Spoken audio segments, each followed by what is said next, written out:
यहाँ पर एक एलईडी रोशन होगी। तो दोस्तों ये है इसकी यूनिट इंडिकेटर लाइट्स। यहाँ पर अगर लाइट रोशन हो तो इस वक्त डिस्प्ले पे आपको फ्रीक्वेंसी शो होगी, नीचे HZ लिखा भी हुआ है, फ्रीक्वेंसी की इकाई हर्ट्ज। और अगर ये एम्पेयर वाली लाइट रोशन हो तो आपके डिस्प्ले पे उस वक्त एम्पेयर आप उसके चेक कर सकते हैं। इसके लिए आपको शिफ्ट वाला ये जो बटन है रनिंग के दौरान इस्तेमाल करना पड़ेगा।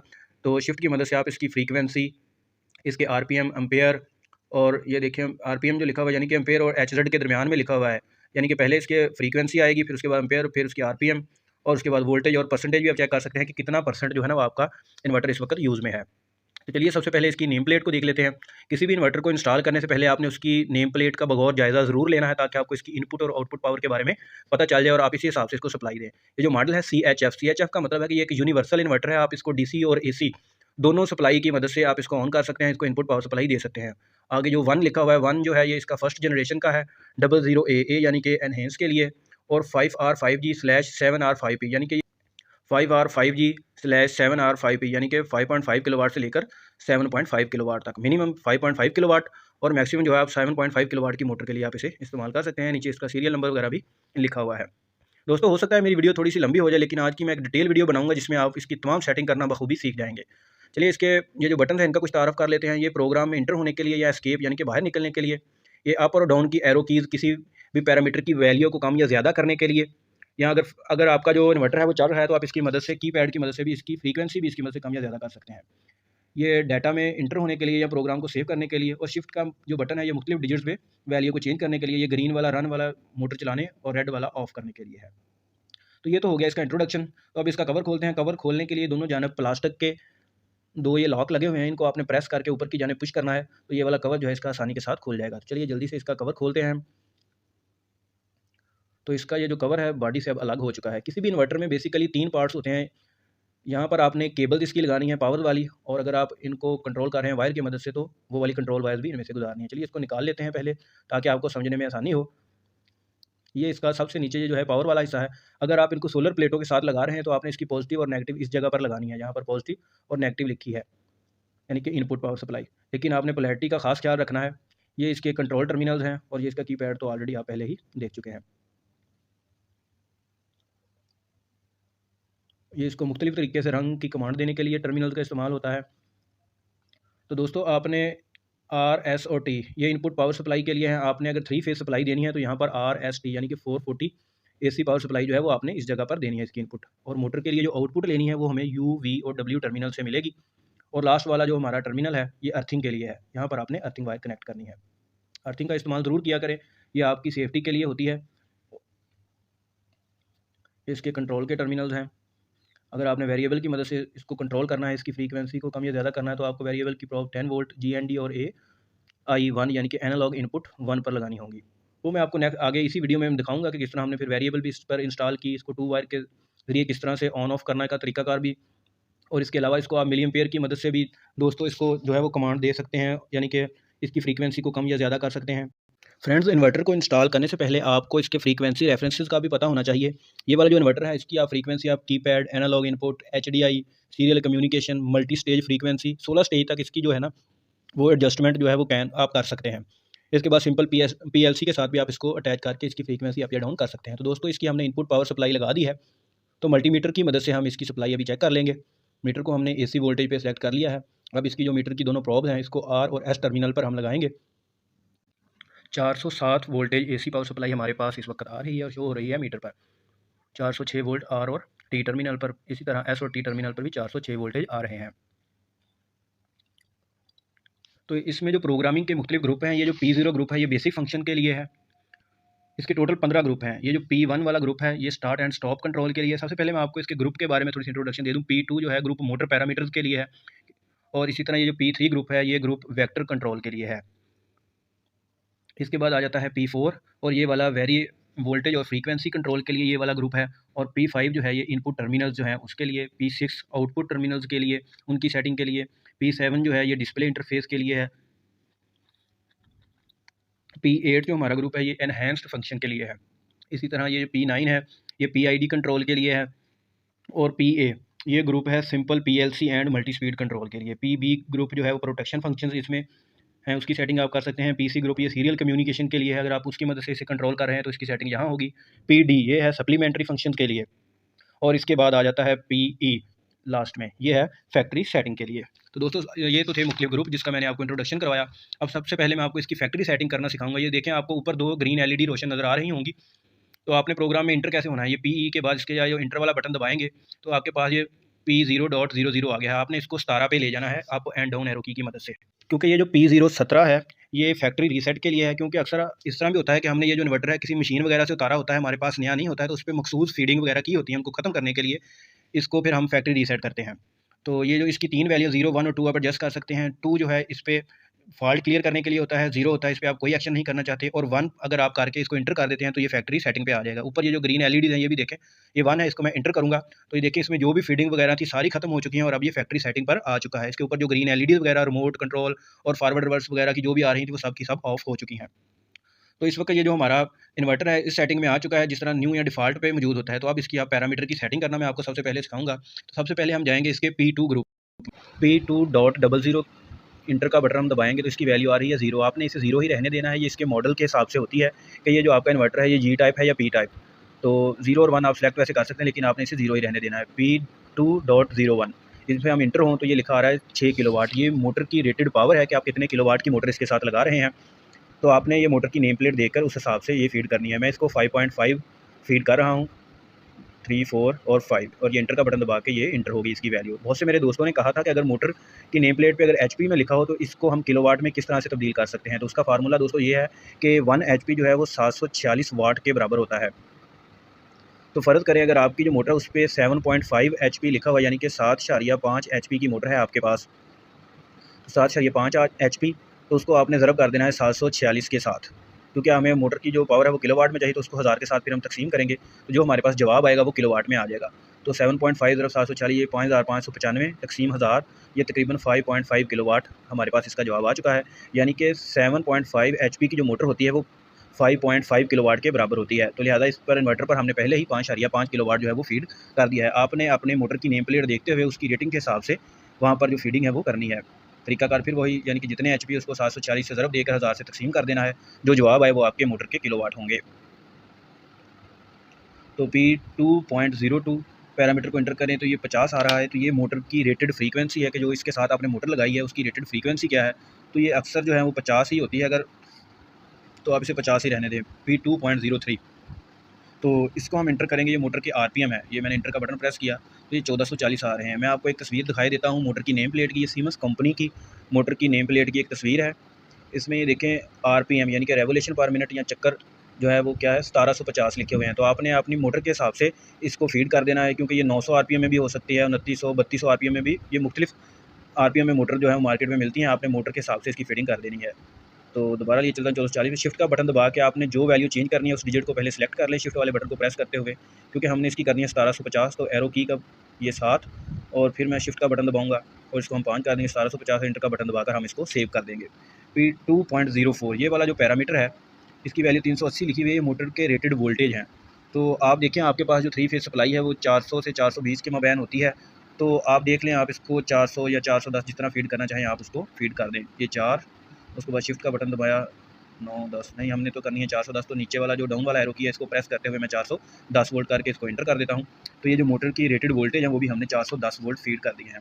नेक्स्ट पैरामीटर है P2.05 इंटर दबाया, इसकी वैल्यू आ रही है 11.3।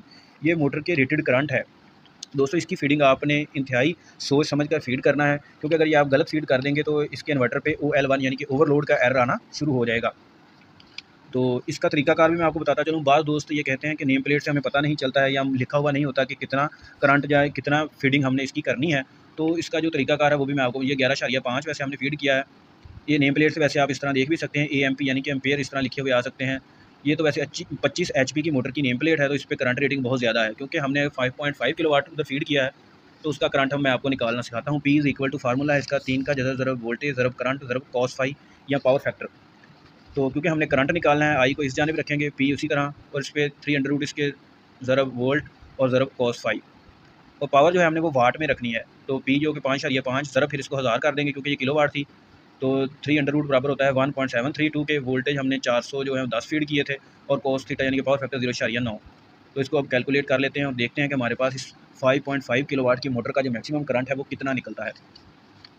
तो 5500 तकसीम 639 चाहिए 108, तो ये जवाब आ जाता है तकरीबन 8.6 एम्पेयर, यानी कि 5.5 किलोवाट की जो इंडक्शन मोटर है इसकी जो मैक्सिमम करंट रेटिंग 8.6 एम्पेयर है, लेकिन आपने 8 एम्पेयर उसमें फीड करनी है। थोड़ा सा मार्जिन आपने रख लेना है, क्योंकि आपकी मोटर बिल्कुल टोटली यानी कि मैक्सिमम करंट पे ना चले, बल्कि कुछ उसमें थोड़ा सा मार्जिन मौजूद हो। अगर आप इससे कम फीड करेंगे तो उस पर OCI यानी कि ओवर करंट का फॉल्ट आना शुरू हो जाएगा इन्वर्टर पे।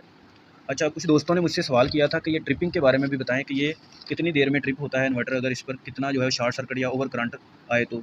अगर इस पर 150% रेटेड करंट से ज़्यादा करंट फ्लो हो तो ये 60 सेकंड में यानी कि 1 मिनट में ट्रिप कर जाती है VFD INVT की ये इस कंपनी, यानी कि 8 एम्पेयर आपने फीड किया है इसमें और उससे 150% अगर ज़्यादा इसमें से करंट गुजरता है तो ये क्या करेगी कि ये 60 सेकंड में ट्रिप करेगी। अगर 180% रेटेड करंट से ज़्यादा गुजरता है तो फिर ये 10 सेकंड में ट्रिप कर जाएगी। लिहाजा आपने ये जो एम्पेयर की जो रेटिंग है ना P2.05, ये आपने अच्छी तरह देखते हुए इसको फीड करना है। हमारे पास 8 आई थी तो हम इसको 8 फीड कर देंगे। शिफ्ट का बटन दबाएंगे इसको 0, फिर शिफ्ट का बटन नेक्स्ट सेलेक्ट करके हम अप एरो की मदद से इसको 8 कर देंगे, और फिर शिफ्ट का बटन दबा के जो ये जो 3 आ रहा है इसको भी हम कर देंगे 0, और इंटर की मदद से इसको हम सेव कर देंगे। इसके बाद वाले जो 3 P2.06, P2.07 और P2.08, ये वाले जो 3 जो पैरामीटर है ना, P2.06 ये मोटर स्टेटर रेजिस्टेंस का है, P2.07 ये मोटर रोटर रेजिस्टेंस का है, और इसी तरह मोटर लीकेज इंडक्टेंस का है। इसको आपने किसी भी सूरत जो है वो चेंज नहीं करना है, क्योंकि ये आपको पता तो नहीं होता कि कितनी आ रही है मोटर की, तो आप इसको फैक्ट्री या डिफ़ॉल्ट सेटिंग पे ही रहने दें जो इसमें मौजूद होती है। इसके बाद हम चलते हैं इसके PB यानी कि प्रोटेक्शन फंक्शन वाले ग्रुप में। PB.00 जो है इसको हम इंटर करते हैं, तो इसकी वैल्यू चेक करते हैं कि हमारे पास क्या है। इस वक्त 1 आ रही है, यह है इनपुट फेज़ फेलियर प्रोटेक्शन का जो पैरामीटर है। अगर हम 0 करेंगे तो ये डिसेबल हो जाएगा और 1 करेंगे तो एनेबल हो जाएगा, यानी कि अगर इसका कोई इनपुट का फेज़ फेल होने की सूरत में इन्वर्टर ट्रिप कर जाएगा अगर हम इसको 1 करके फीड कर देते हैं। अगर 0 करेंगे तो फिर ये किसी भी सूरत ट्रिप नहीं करेगा। लिहाजा आप इसको 1 करके इसको इंटर कर दें, ताकि अगर फेज़ फेल हो तो ये ट्रिप कर जाए। PB.02 ये वाला जो पैरामीटर, इसकी जो 2 रीडिंग आ रही है इसको आपने सेम इसी तरह 2 रहने देना है। 3 की जो वैल्यू है वो 100 आ रही है, तो आपने इसको सेम इसी तरह 100 ही रहने देना है, चेंज नहीं करना है। इसके बाद PB.04 ये वाला जो पैरामीटर है, अगर आप सोलर पैनल पे इसको इंस्टॉल कर रहे हैं और 300 वाट की आपने प्लेट्स इंस्टॉल की हैं, तो 12 प्लेट की सूरत में आपने इसकी जो फीडिंग 70 करनी है। अगर आपके पास 13 प्लेट हैं तो आपने इसकी फीडिंग कर देनी है 75। अगर प्लेटों की तादाद 14 है 300 वाट की, तो आपने इसकी फीडिंग 80 तक रखनी है। अगर 15 है तो इसी तरह तकरीबन 88 तक, और अगर 16 हो तो 95। 17 प्लेटों की सूरत में आपने ये जो है 100 तक रख लेना है, और इसी तरह मैक्सिमम अगर आपके पास 18 प्लेट लगी हैं तो आपने इसकी जो वैल्यू है 105 फीड कर लेनी है, 105। इसी तरह अगर 400 वाट की प्लेटों को देखते हुए 12 हो तो 75, 13 हो तो 80, 14 पे 85, 15 पे 95 और 18 पे तकरीबन 105। इससे ज़्यादा फिर आपने नहीं रखना है। तो ये तो होगी इसकी वैल्यू। इसकी वैल्यू आपने इस तरह से फिर एडजस्ट कर लेनी है, और इसको इंटर दबा के आपने कर लेना है सेव। उसके बाद इसका जो नेक्स्ट पैरामीटर की जानिब हम चलते हैं, PB.05, इसको आपने 00 से इसको आपने 10 कर लेना है, वरना आपका जो UV का इस पर एरर आता रहेगा, तो लिहाजा आपने इसको 10 कर लेना है, और 10 करने के बाद इसको इंटर का बटन दबा के आपने सेव कर देना है। इसके बाद जो आ जाता है PB07, इसकी वैल्यू आपने 120 से, ये तो है PB06, तो आपने PB07 पे हमने जाना है, तो PB07 इसकी वैल्यू आपने 130 है तो 130 से 150 कर लेनी है, क्योंकि बाद औक़ात हम स्टॉप का बटन प्रेस करते हैं तो हमारी फ्रीक्वेंसी 0 पे नहीं जाती, तो ये इसी वजह से होता है। लिहाजा आपने इसकी वैल्यू जो है वो 150 फीड कर देनी है, ताकि जब भी आप स्टॉप का बटन प्रेस करें तो आपकी जो वैल्यू है वो 0 पर जाए, यानी कि 0 फ्रीक्वेंसी पे। तो फ्रेंड्स, हमारी जो प्रोटेक्शन फंक्शन है इसकी जो तमाम सेटिंग मुकम्मल हो चुकी है इस ग्रुप की। तो अब हम चलते हैं इसके स्टार्ट एंड स्टॉप कंट्रोल वाले ग्रुप में, यानी कि P1 वाले ग्रुप में। तो आपने ये प्रोग्राम वाला बटन प्रेस करना है, PB आ गया, अप एंड डाउन एरो की मदद से आपने P1 आ गया। इसके बाद इंटर का बटन दबाइए, हमारे पास आ गया P1.00, P1.01, ये हमारी स्टार्टिंग फ्रीक्वेंसी है। आप इसको चाहें तो 00 सेलेक्ट कर सकते हैं, 50 रख सकते हैं। इसके बाद नेक्स्ट पैरामीटर P1.02, 3, 4, 5, 6। इसके बाद आपने चले जाना है 14 नंबर पे। अगर आप सोलर पैनल्स पे लगा रहे हैं, देखा होगा कि कभी छाँव वगैरह आ जाए तो इन्वर्टर ट्रिप कर जाता है। उसको ऑटो पे रिस्टार्ट करने के लिए इस वैल्यू को आपने 1 पे सेलेक्ट करके इंटर कर देना है और सेव कर देना है, यानी कि P1.14 की वैल्यू अगर आप 1 सेलेक्ट कर देंगे तो आपका ये इन्वर्टर ऑटो पे रिस्टार्ट हो जाया करेगा, फिर आपको उसे दोबारा से स्टार्ट करने की ज़रूरत पेश नहीं आएगी।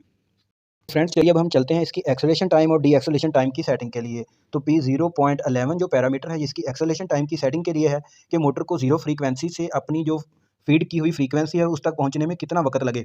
तो इस वक्त जो हमारे पास जो फीडिंग है वो 10 सेकंड है।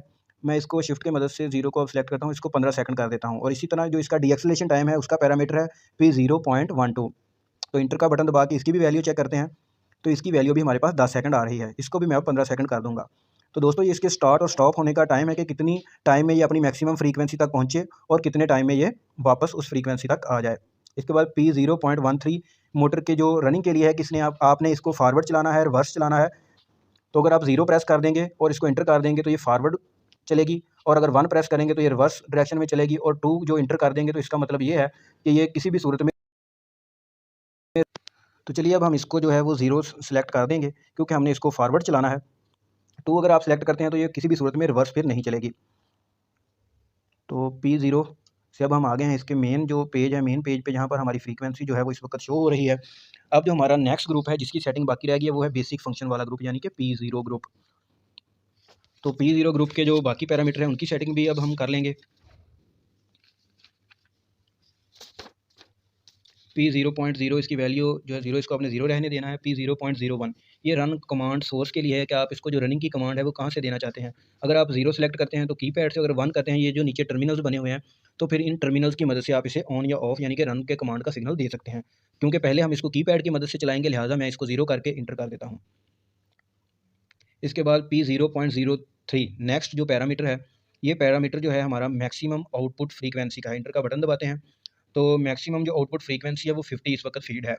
तो आप इसको कम या ज़्यादा भी कर सकते हैं एरो की मदद से। और फिर उसके बाद ये देखें HZ यानी कि फ्रीक्वेंसी वाली लाइट भी ऑन है और 50 फ्रीक्वेंसी है। इसको मैं वैसे ही इंटर दबा देता हूँ। उसके बाद P0.04 ये अपर लिमिट ऑफ फ्रीक्वेंसी है कि ये जो आपका इन्वर्टर है वो ज़्यादा से ज़्यादा किस फ्रीक्वेंसी तक जाए।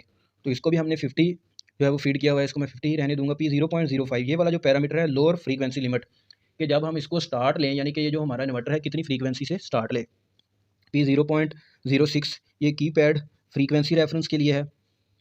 P0.07 इसको आपने 0 रह देना है। 0 जो है वो कीपैड के लिए, यानी कि हम जो फ्रीक्वेंसी की कमांड है वो इस वक्त जो है वो कीपैड से ही इसकी लेना चाहते हैं।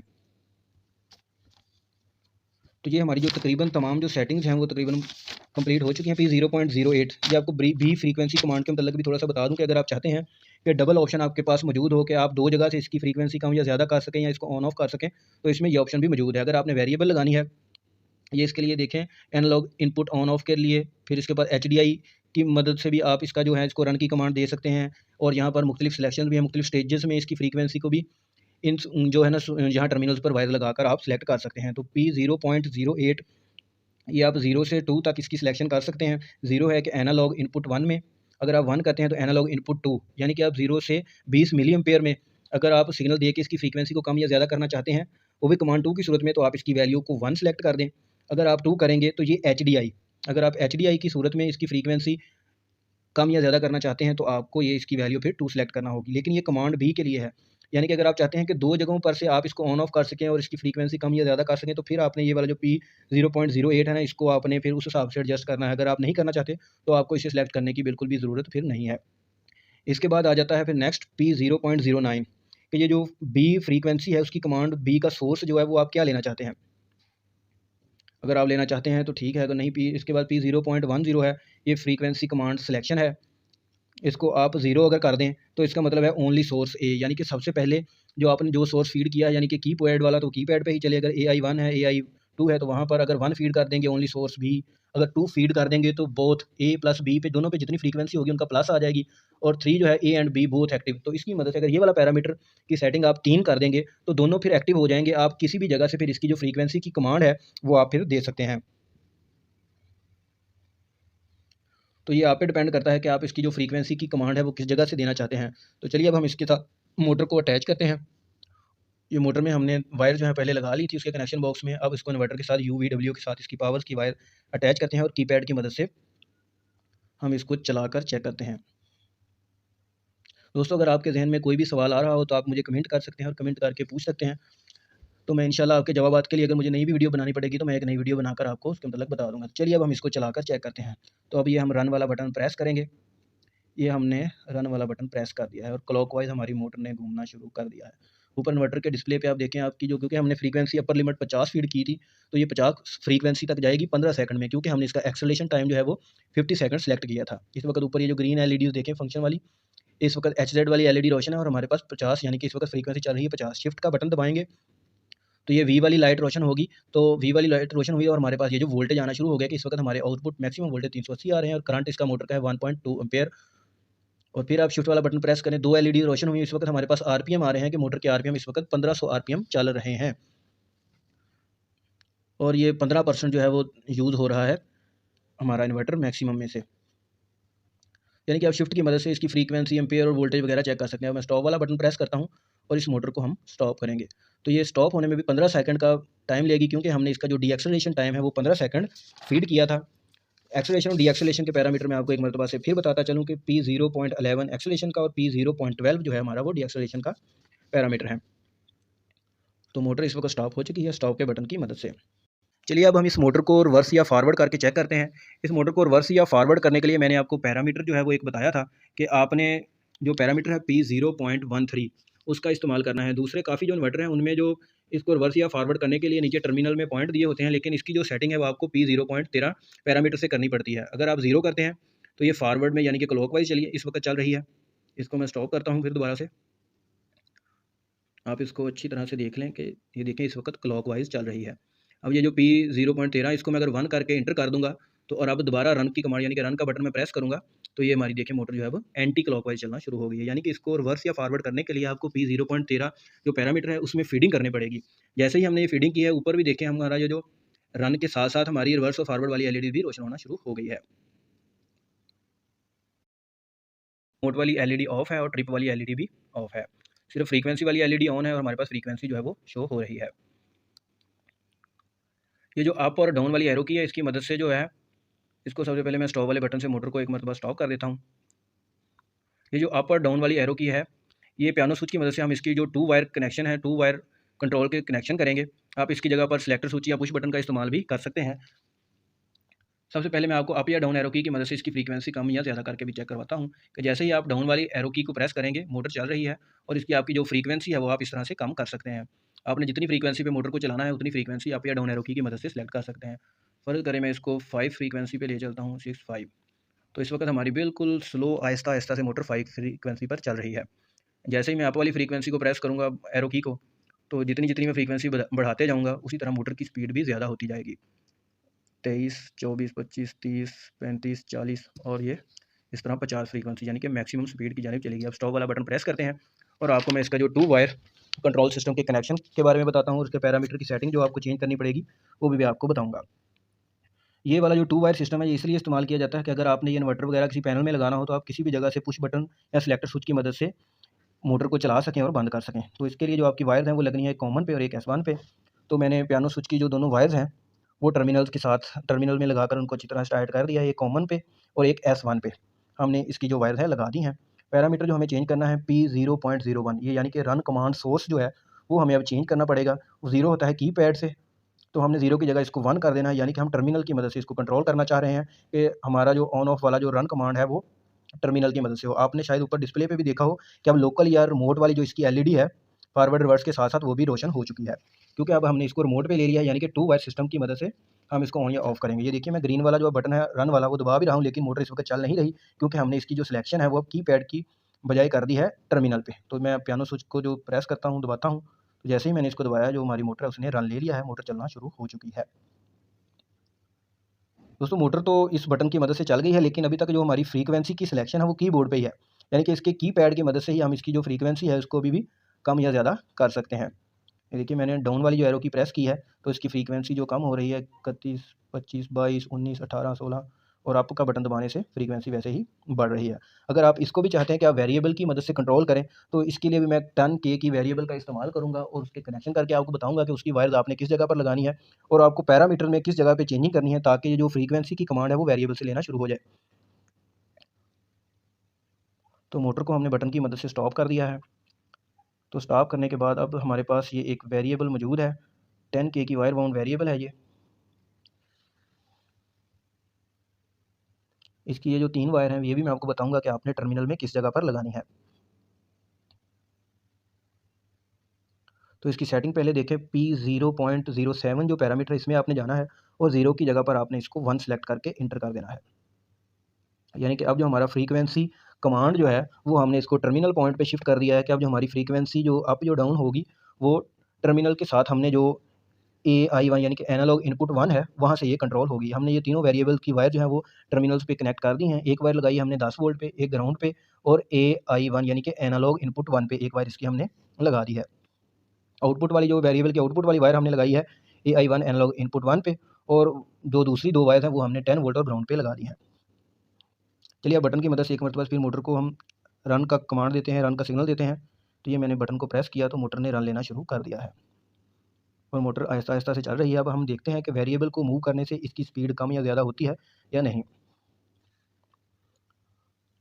तो ये मैं इसकी वेरिएबल को अब आहिस्ता-आहिस्ता से घुमाऊँगा और हम देखेंगे कि इसकी मोटर की स्पीड बढ़ती है या नहीं। तो आपने डिस्प्ले पे भी ध्यान रखना है और मोटर की जानिब भी। देखिए मैं जिस तरह से वेरिएबल को घुमा रहा हूँ तो हमारी जो फ्रीक्वेंसी है 30, 32, 34, 36 और ये मैक्सिमम की जानिब जा रही है 47, 48, 49 हर्ट्ज़ पर ये फ्रीक्वेंसी जो है वो इस वक्त चली गई है। जैसे ही इसको मैं अब क्लॉक घुमाऊँगा तो इसकी जो स्पीड है, जैसे-जैसे मैं इसको घुमाता जाऊँगा मोटर की स्पीड भी कम होना शुरू हो गई है।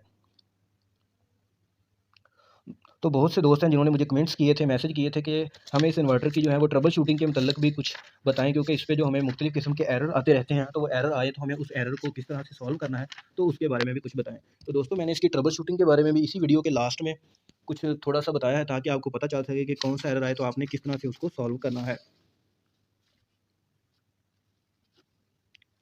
तो इसको अब हम एक मरतबा स्टॉप कर दिया है, मोटर रुक गई है। तो टर्मिनल्स वायर आप एक मरतबा से फिर से देख लें कि ये जो बटन की जो वायर है पियानो स्विच की। अच्छा दोस्तों, अगर आप 0 से 20 मिली एम्पेयर वाले सेंसर की मदद से इसको कंट्रोल करना चाहते हैं तो उसकी वायर्स लगेंगी AI2 में यानी कि एनालॉग इनपुट 2 में। उसके लिए आपको P0.07 है, उसकी फिर वैल्यू जो है वो 2 फीड करना पड़ेगी और इसके साथ ही इसका ये एक जंपर लगा हुआ है J16 ब्लैक कलर का। ये जो जंपर है, अगर आपने 0 से 10 वोल्ट पे रखना है तो इसको इसी जगह पे रहने देना है, वरना इसको इसके दूसरे वाले पॉइंट के साथ इसको शॉर्ट कर देना है। तो फिर ये 0 से 20 मिली एम्पेयर पे इसकी जो सेटिंग हो जाएगी, यानी कि अगर आपको सेंसर लगा लेते हैं इसके साथ 0 से 20 मिली एम्पेयर आउटपुट वाला, तो जैसे-जैसे उधर से हमें आउटपुट मिलेगी इसकी फ्रीक्वेंसी उसी हिसाब से यानी कि मोटर की स्पीड कम या ज़्यादा होगी। दोस्तों ने अभी तक मेरे चैनल को सब्सक्राइब नहीं किया, उन तमाम दोस्तों से गुजारिश है कि मेरे चैनल को सब्सक्राइब करें। अगर आपको इसके मतलब कोई भी मज़ीद इन्फॉर्मेशन की ज़रूरत है तो आप मुझसे वो इसके मतलब मज़ीद इन्फॉर्मेशन ले सकते हैं। तो दोस्तों आप मुझे इजाज़त दीजिए, दुआओं में याद रखिए। दोस्तों मैं अगर आप लोगों को ये वीडियो अच्छी लगे तो मुझे बताएँ, मैं इसकी ट्रबल शूटिंग के हवाले से भी एक वीडियो बनाऊँगा कि इस पे कौन-कौन से एरर्स जो हैं वो आते हैं और किस वजह से आते हैं और उसको आप किस तरह से कंट्रोल कर सकते हैं। तो चलिए अब मुझे इजाज़त दीजिए, दुआओं में याद रखिए। अल्लाह हाफ़िज़।